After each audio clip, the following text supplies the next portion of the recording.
ఈ వీడియోలో మీరు చూసేదంతా కూడా మన స్కూల్ దగ్గరలో ఉన్నటువంటి చిన్న ప్లేస్.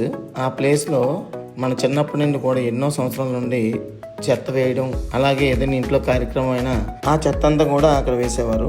ఇలా వేయడం వలన స్కూల్లో ఉన్న పిల్లలు భోజనం చేసేటప్పుడు కానీ, క్లాసులు వినేటప్పుడు కానీ చాలా దుర్వాసన వచ్చేది. అదేవిధంగా ఈ చేలోకి వెళ్ళే ప్రజలకు కూడా చాలా ఇబ్బంది కలిగేది.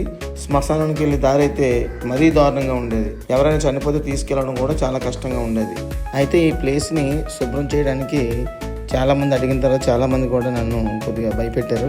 చాలా కష్టం, ఎందుకంటే మన గ్రామంలో చాలామందికి బాత్రూమ్స్ లేవు, చాలామంది అక్కడికే మల విసర్జనకి వెళ్తున్నారని చెప్పేసి చెప్పడం జరిగింది. దాని మీదకి వెళ్తే కొద్దిగా ఇబ్బందులు వస్తాయని కూడా చెప్పారు. ఇబ్బంది వచ్చినా పర్వాలేదని చెప్పి వర్క్ స్టార్ట్ చేసి, అలాగే ఒక 6 నెలల లోపల అది కంప్లీట్ చేసి సిమెంట్ ప్లాట్ఫామ్ కూడా వేయడం జరిగింది. సిమెంట్ ప్లాట్ఫామ్ వేసిన తర్వాత కూడా చెత్త వేయడం అనేది ఆగలేదు. ఏం చేయాలని ఆలోచించి అక్కడ సెలూన్ షాప్ అనేది కుమార శ్రేణికి ఏర్పాటు చేయడం జరిగింది.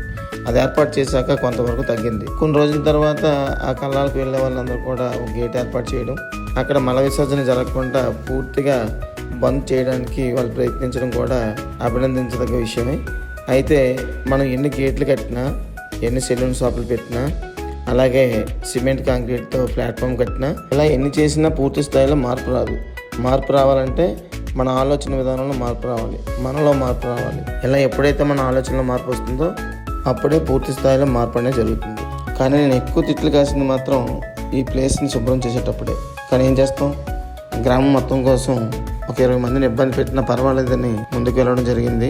ఆ ప్లేస్ని కూడా క్లీన్ చేయడం జరిగింది.